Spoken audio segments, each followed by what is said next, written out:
그런데 이곳에 내려오게 되는 순간 완전히 다른 도시가 펼쳐집니다.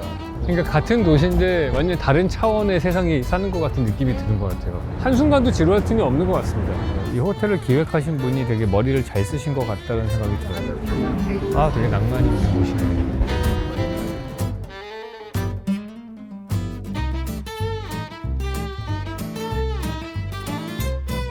지금 샌안토니오에 도착했습니다. 호텔에 체크인을 했고요. 와, 진짜 여기가 저는 너무 마음에 듭니다. 이 도시가. 이 정말 휴스턴과 아주 양극단으로 다른 그런 모습인 것 같아요. 거기는 20세기 후반에 계획된 도시로 신도시 느낌이라면 여기는 오래된 도시잖아요. 한 18세기부터 스페인이 만들기 시작한 도시고요. 그 다음에 멕시코가 계속해서 통치를 하다가 텍사스와의 전쟁을 하면서 미국이 멕시코를 완전히 이긴 다음에는 완전히 편입이 돼서 지금은 이제 미국 도시가 된 거죠. 그러다 보니까 스페인이 도시를 만들기 시작하고 멕시코를 거쳐서 미국으로 오는 과정 중에서 되게 고색창연한 그런 도시가 만들어졌고요. 사실 저희가 여기에 오늘 온 이유는 딴 데 있지 않고 지금 보시는 이 리버워크를 한번 걸어보려고 왔습니다.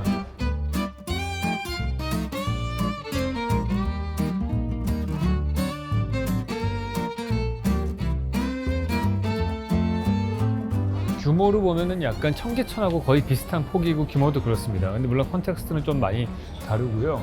역사적으로 봤을 때 이 강이 여기 있었는데요. 옛날에는 하수구가 따로 개발되지 않았기 때문에 이 강이 하수도로 쓰여졌거든요. 그러다 보니까 더러운 물도 버리고 심지어는 여기서 일어나는 중범죄들, 살인사건 같은 거 났을 때 사람을 죽인 다음에 마피아들이 시체를 여기다 버렸다고 그래요. 그래서 정말 사람들이 가기 싫어하는 그러한 강이었는데 건물들은 당연히 다 등을 돌리고 있었죠. 입구는 반대쪽이 있고.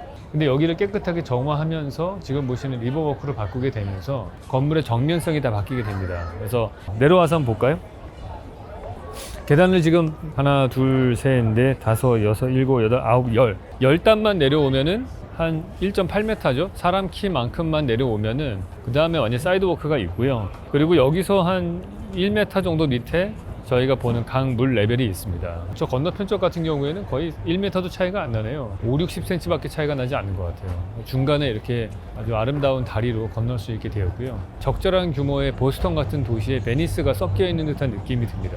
리버워크가 성공적으로 한 다음에 지금 보시는 것처럼 모든 건물들이 정면성이 다 이쪽으로 향하게 된 거죠. 그러면서 이 좁은 공간 안에서 이게 아주 이상적인 수변 공간이 완성된 걸 볼 수가 있습니다.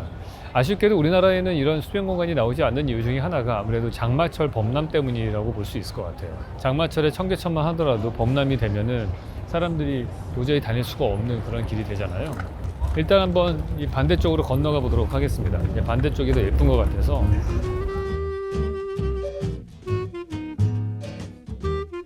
제가 이런 비슷한 컨텍스트는 교토에서 본 적이 있는 것 같아요. 그 안도다다오의 타임 빌딩이 있는 데하고 되게 비슷합니다. 이 자동차들이 다니는 레벨과 이 하천 레벨이 약 한층 정도 차이가 나고 계단으로 내려와서 사람들이 수변 공간에 좀 있을 수 있는 그런 위치가 있는데 여기는 그 안도의 타임 프로젝트하고 좀 다른 점이 있다면은 이게 우리나라 청계천처럼 쫙 인도를 통해서 모든 수변 공간의 공간들이 다 연결되게 돼 있다는 점인 것 같아요. 여기 오니까 좋은 게 한층 정도 밑에 내려와 있으니까 우리나라 청계천도 마찬가지로 이 밑에 내려오면은 주변에 있는 그 자동차들이 다니는 것들이 다 시야에 가려서 안 보이기 때문에 훨씬 더 보행 친화적인 그런 공간이 나오게 되는 것 같습니다. 근데 충분하게 이 천정고가 나오기 때문에 이 수변 공간 레벨에서 직접 들어갈 수 있는 레스토랑이나 이런 것들이 다 활성화되어 있고요.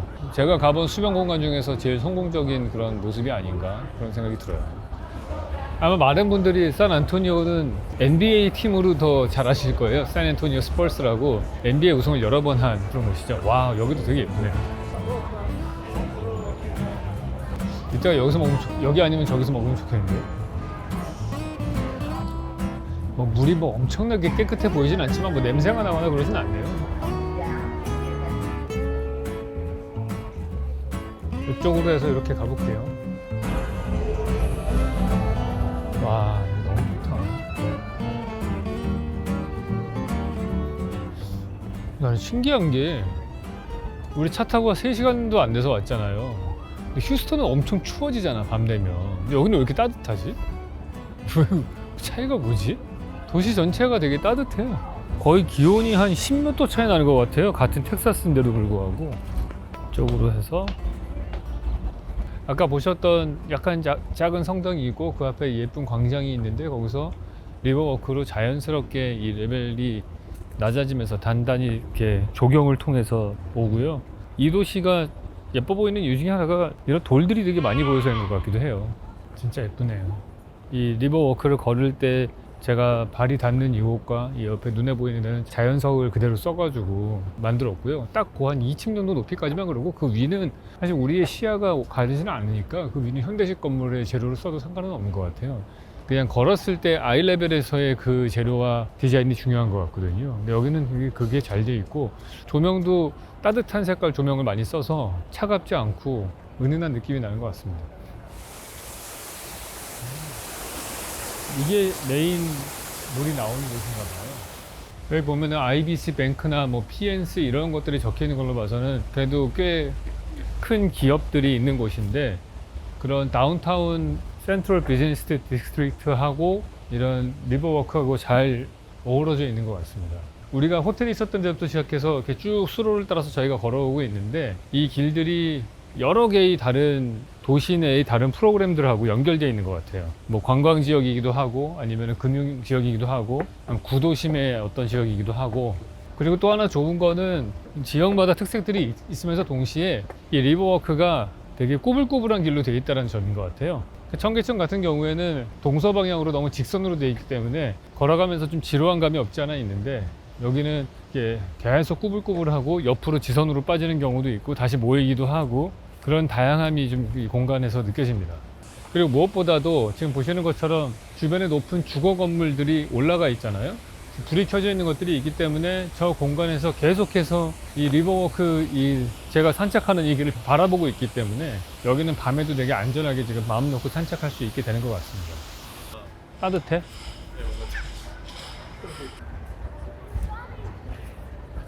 아, 되게 낭만이 있는 곳이네. 사실은 여기가 활성화되는 거에 되게 중요한 요소 중에 하나가 여기 난간이 없다라는 거거든요. 그래서 이게 만약에 난간이 있었으면은 이 수변 공간하고의 차이가 나 보일 거 아니에요. 그래서 예를 들어서 이런 것들도 나무가 있고 데크가 만약에 여기까지 가게 되면 이게 높이 차이가 너무 나니까 혹시 법적으로 난간을 만들어낼 수도 있을 텐데 그런 걸 셋백하고 단을 만들어 가지고 사람들이 1m 이내로 다니시게 만든다든지 이런 기법들이 숨겨져 있을 것 같아요. 네, 제가 지금 앉아있는 곳이 저희가 묵고 있는 호텔 중정에 있는데요. 이 호텔을 기획하신 분이 되게 머리를 잘 쓰신 것 같다는 생각이 들어요. 이게 원래 큰 건물은 아니었던 것 같고 뒤쪽에 이 리버워크 강변이 있는 쪽하고 도로하고 사이에 있는 건물을 제가 볼 때는 두 필지를 앞뒤로 된 걸 다 산 것 같거든요. 그래서 도로 쪽에서 주차장 로비를 만들고 두 건물 사이의 공간을 중정을 꾸미면서 수영장을 놓고 그다음에 이 강가 쪽으로 중복도로 돼 있어서 안쪽에 있는 방들은 수영장을 바라보는 방으로 되어 있고요. 그다음 바깥쪽 방은 그 리버워크 사이드를 볼 수 있는 곳으로 되어 있습니다. 재미나게 구성이 되어 있고 이게 좋은 점이 1층 레벨에서 곧장 이 수영장 중정에서 복도를 통해서 나가면은요 그냥 곧장 그 리버워크 레벨로 나가게 되어 있습니다. 그러니까 이 샌안토니오라고 하는 이 도시 자체가 맨 처음에 스페인 사람들이 와서 만들었고요. 그 다음에 멕시코 사람들이 그거를 발전을 시켰다가 그러고 난 다음에 미국 멕시코 전쟁 이후에 완전히 텍사스로 편입이 되는 그런 역사를 갖고 있기 때문에 실제로는 한 200년 넘는 그런 오래된 도시라고 할 수 있죠. 그래서 오래된 도시는 제가 여러 번 이 셜록 홈즈에서 말씀을 드렸지만은 자동차가 만들어지기 이전의 도시와 자동차가 만들어진 이후의 도시 그 둘로 나뉜다고 했는데 이 도시는 전형적으로 자동차가 보급되기 이전에 만들어진 도시죠. 그리고 엘리베이터가 만들어지기 이전부터 만들어진 도시고 그러면 자동차가 만들어지기 이전에 만들어진 도시다 보니까 아무래도 사람이 걷거나 마차를 통해서 도로가 많이 형성이 됐을 거 아닙니까? 그러면은 그 사거리의 간격도 훨씬 촘촘하게 돼 있고 그리고 필지의 크기도 작게 구성이 돼 있어요. 왜냐하면은 그 당시에는 거대한 건물을 짓거나 건물을 지을 수 있도록 파이낸싱을 할 수 있는 그런 금융 시스템도 갖춰지지 않았기 때문에 건물 사이즈도 작게 나눠져 있게 되겠죠. 그래서 그런 것들이 잘 어우러져서 휴먼 스케일로 만들어진 도시라는 걸 알 수가 있습니다.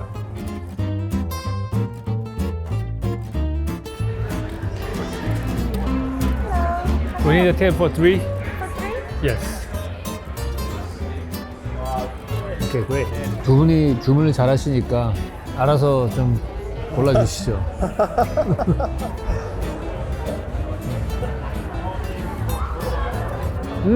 맛있어.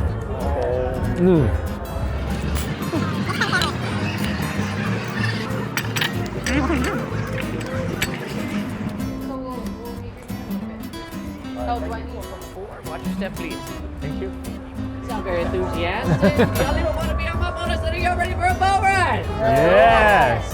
All right, here we go. Oh my goodness, y'all You'll be a lot of joy us. and ready tour. That's why I'm standing up here with the microphone. So, we also want to keep our heads, feet, head, shoulders, knees, and toes. We'll make sure you're okay. Put you right back in your seat. Alright guys, you got that great big old tall building timing every single one of those December 6th at 12:01. 샌안토니오 리버워크가 특별한 이유는 제가 볼 때는 저희가 걷는 이 인도에서 곧장 가게로 들어갈 수 있게끔 레벨이 맞춰져 있다는 거거든요. 근데 그 가게 레벨이 지하 1층입니다. 그러니까 이 위에 있는 건물 입장에서 보면은 사실은 부동산 가치가 별로 없는 곳인데 그 지하 1층이 가장 사람들이 가고 싶어 하는 그런 가게들이 있는 레벨이 되는 거죠. 여기 단면을 한번 생각을 해보시면은 수공간이 있고 그 다음에 인도가 있고 그 위에 자동차가 있고 그 자동차 도로 때문에 그 위에 있는 건물들은 셋백돼 있거든요. 뒤로 밀려서. 그러면 제가 이 아래에서 이거 봤을 때 건물들이 훨씬 더 뒤에 있기 때문에 이렇게 보시는 하늘이 되게 넓게 보인다는 게 특징인 것 같습니다. 근데 거기에 더해서 저희가 뭐 베니스에도 수로가 있고 암스테르담에도 수로가 있지만은 이 샌안토니오만이 가지는 가장 큰 특징은 이런 큰 나무가 있다는 점이에요. 이 수로 공간에서 나무를 다 걷어내고 나면은 뭐 그렇게 특별하게 보이지 않을 겁니다. 삭막해 보일 수 있는데 이 수변 공간 옆에 있는 저 거대한 나무들이 이 공간을 훨씬 더 풍성하게 만드는 것 같아요. 베니스에서도 수로가 있긴 하지만은 이 수로가 내가 걷는 레벨보다 훨씬 밑에 있고요. 나무가 거의 없죠. 나무가 거의 없고 대신에 거기에 가면 있는 게 건물들이 바짝바짝 붙어 있죠. 물론 아름다운 건물들이긴 하지만은 좁은 골목길처럼 붙어서 하늘이 되게 좁게 보이는 그런 구도를 띠고 있습니다. 그러니까 거기는 내 눈에 들어오는 것들의 거의 한 90%가 건축물이고 나머지 약간의 물이 있을 뿐인데 여기는 사실 메인 주인공이 거의 이 나무라는 생각이 들 정도로 나무가 되게 크고 울창합니다. 이게 지금 겨울인데도 이 정도인 거 보면은 여름철이 되고 나면은 거의 뒤에 있는 빌딩들은 안 보일 것 같아요. 또 하나 재미난 거는 제가 이렇게 걸으면서 이 빌딩을 로비를 거쳐서 올라가면은 그러면 또 바로 뒤에 있는 도로 레벨하고 또 연결되어 있어서 배후에 있는 그 기본 스트리트하고 이 보행자 전용 도로하고가 되게 유기적으로 연결이 되어 있다는 점이에요. 그럼 걷다 보면은 이런 그 다리가 나오고 여기서 다시 계단으로 올라가면은 지상에 어떤 스트리트든지 연결되게끔 되어 있다. 그게 이 샌안토니오 리버워크의 가장 큰 장점인 것 같습니다. 여기 너무 예쁜 것 같아요. 그러니까 리버워크를 걸으면서 다리도 수십 개를 만나고 그 계단으로 올라오는 위에 오르락 내리락 하는 이 계단들도 각기 컨디션이 다 다른 것들이 연결되어 있거든요. 그래서 한순간도 지루할 틈이 없는 것 같습니다. 그러니까 이 건물을 보시면은 이게 어떤 걸 잘 보이는 것 같아요. 되게 오래된 건물이잖아요, 저게. 근데 지금 저 근처 가면 엄청나게 이 공조실 팬이 이 바람이 이쪽으로 나오잖아요. 그러니까 옛날에는 여기가 지금 보시는 것처럼 이런 바람직하고 사람들이 걷는 곳이 아니고 거의 뒷골목 같은 느낌이었으니까 모든 설비나 이쪽으로 이 뒤를 향해서 이렇게 디자인된 건데 근데 지금은 너무 소음공해의 근원지가 된 것 같아요.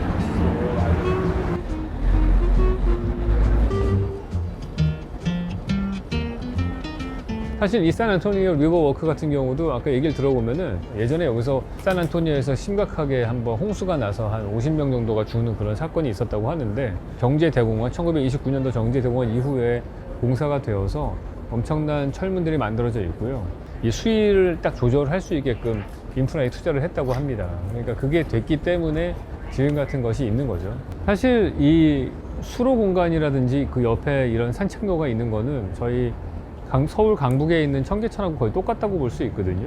근데 그거하고는 사뭇 다른 컨디션이 나오는 이유 중에 하나가 우리는 청계천을 걸으면서 가게가 하나도 없다는 거죠. 그냥 계속해서 벽밖에 안 보이고 산책을 위한 거 외에는 딱히 할 게 없는 그런 공간이 돼서 그럴 수밖에 없는 가장 큰 이유가 우리는 이 청계천을 배수로로 쓰기 때문에 그런 거예요. 비가 내리면 사실 거의 청계천 그 위에 찰랑찰랑 할 때까지 물이 차거든요. 이런 샌안토니오 리버워크 같은 게 만들어질 수 있는 엄청난 기회를 우리는 다 날리고 있다라고 볼 수 있는 거예요. 그래서 우리가 조금 더 미래지향적으로 생각을 한다면은 청계천을 그런 배수로로 쓰지 말고 장마철 때에는 오히려 비가 많이 와서 빗물이 모이면은 그거를 빼낼 수 있는 빗물 전용 터널을 새로 뚫고 혹은 저장 탱크를 만들던지 그런데 인프라에 투자를 해서 그 아래 공간을 모두 다 그냥 옹벽으로 돼 있는 거 말고 지금 보시는 것처럼 도로 밑에가 다 가게가 들어가서 그 뒤쪽에 있는 건물하고 연결될 수 있게끔 우리가 법을 개정한다든지 투자를 하면은 그러면은 청계천은 지금의 그냥 단순하게 산책하는 용도 외에 플러스 이런 여러 가지 상행일들과 좋은 추억들을 만들 수 있는 공간이 만들어질 거라고 생각을 해요. 그런 데다 돈을 좀 쓸 필요가 있는 것 같고요. 그리고 가급적이면은 이번에 만들면서 그렇게 되면은 뒤쪽에 그 청계천 주변에 있는 필지들이 뒤쪽에 있는 블락이랑 같이 그러니까 필지랑 연결해서 개발을 복합적으로 되면서 우리 보시면은 이 샌안토니오 리버워크도 가서 보면 중간중간에 막 올라가는 계단들이 되게 많았잖아요. 그런 것들도 새로 만들어주고 새로 개발되는 곳에 선큰 가든하고 직접 레벨을 맞춰서 연결될 수도 있게 해주고 그런 작업들이 많이 생기면은 지금보다 훨씬 더 매력적인 장소로 거듭날 수 있을 거라고 생각을 합니다. 물론 그 이후에 만들어지는 여러 가지 세금이라든지 이런 걸 걷어낼 수 있는 그 부동산 가치가 올라가기 때문에 더 많이 세금을 거둘 수 있잖아요. 그리고 우리가 쓸 수 있는 시민들이 쓰는 공용 공간도 훨씬 더 넓어지는 거고 그 다음번 단계로 업그레이드를 했으면 좋겠다는 생각이 듭니다. 그리고 그렇게 개발을 하면서 청계천가에 이런 큰 나무들도 좀 심고 그럴 수 있는 여유 있는 그런 폭을 만들고 하면은 더 좋은 도시가 되지 않을까 생각을 해요.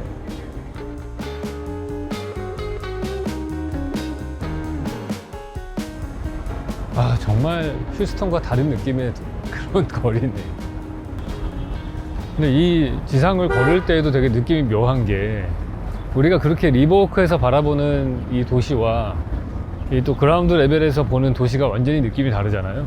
지금 여기 어딘가 이 나무들 있는 데가 다 우리 리버워크 밑으로 걸어 다녔던 데거든요. 근데 안 보여. 여기가 숨겨져 있어. 그러니까 같은 도시인데 완전 다른 차원의 세상이 사는 것 같은 느낌이 드는 것 같아요. 올라오면 완전 또 다른 확 열려 있는 거고 리버워크로 내려가면은 또 완전히 이렇게 좁은 수로로 되어 있는 그 갇혀 있는 트랩에 있는 것 같은 느낌, 방향성이 확실한 그런 도시가 나오고 정말 재밌네요.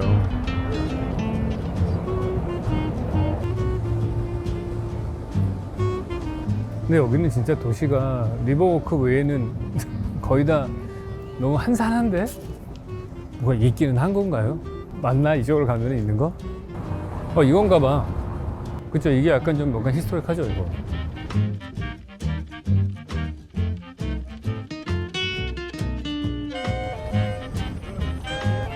아. 이미 우리가 이 요새 안에 있는 거네요.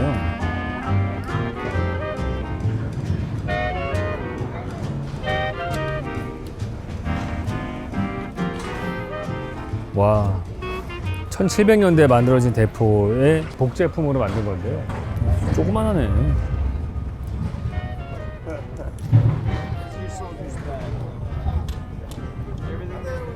Another nickname for it, molar breakers, right? Because it'll break your teeth if you try to eat them, right? How much do you think a toothbrush is worth? 3.5 acres worth right here. Right? Now we can cook, we can smoke, we can relax, and we can play games, right? 흥미롭다. 에르메스 백보다 더한 거잖아. 칫소리. 샌앤토니오라는 도시를 보면은 일단 크게 세 가지 페이즈의 레이어가 있는 그런 도시인 것 같아요. 특별하게 다른 점은 이 주변을 보시면은 저는 흥미로운 게 그 알라모 요새가 있는 위치거든요. 그게 이 샌안토니오 리버보다 좀 북쪽에 위치한 곳에 요새가 있었고요. 거기서 시작을 했던 것이 점점 성장을 하면서 이 지금의 도시 사이즈가 된 건데 현재는 미국에서 7번째로 인구가 많은 그런 도시라고 합니다. 참고로 4번째가 휴스턴이었고요. 그러니까 텍사스에만 하더라도 꽤 큰 도시가 2개나 있는 거죠. 그렇게 처음에 그 땅에서 시작했던 건축이 지금 20세기에 들어서는 이게 완전히 이 샌안토니오 리버 쪽으로 해서 새로운 도시 공간을 만들어서 한 번 더 업그레이드를 한 거죠. 그러니까 수면 공간 중심으로 도시의 중심부가 재해석이 되면서 완전히 새로운 도시가 만들어진 것 같아요. 저희가 위에 오늘 좀 걸어 다녀 봤는데 물론 그 만들어진 도시는 약간 보스턴 비슷하게 보행 친화적인 도시는 맞습니다. 근데 뭐 특별하게 매력적인 어떤 장소성이 보이는 곳은 아니었거든요. 그리고 상권도 그렇게 형성된 것을 별로 볼 수가 없었고 그런데 이곳에 내려오게 되는 순간 완전히 다른 도시가 펼쳐집니다. 바깥에 걷다가 좀 약간 건조하고 좀 덥고 그렇다 그러면 딱 요 한 칸만 내려오면은 이 리버워크를 왔을 때에는 전혀 새로운 형태의 도시가 만들어져 있어요. 그래서 되게 바람직하게 그 도시 아이덴티티를 만들었다고 생각을 합니다. 그리고 어느 곳 하나 똑같은 지역이 없어요. 이 강의 굽이굽이 흐르는 모양이 다르고요. 그리고 걸을 때마다 다른 풍경이 연출되는데 거기에 다리가 또 얹혀져 있잖아요. 근데 다리도 지금 보시는 이런 두 개의 사이드워크를 연결하는 조그마한 다리도 있고, 그 다음에 이 그라운드 레벨에서 움직이는 도로가 관통하는 저런 다리들도 있고, 그것들이 막 섞여 있었어요. 그리고 어떤 데는 호텔이 있고 어떤 데는 오피스가 있고, 그런 거에 따라서 달라지고 뭐 여러 가지 변수들이 있습니다. 이게 몇 킬로미터에 달하는 수로임에도 불구하고 하나도 다 똑같은 컨디션이 없고, 거기서 연결되어 있는 도시의 조직들도 다 다르기 때문에 되게 보행 친화적인 그런 보행 축이다, 이렇게 볼 수 있을 것 같습니다. 끝? 네.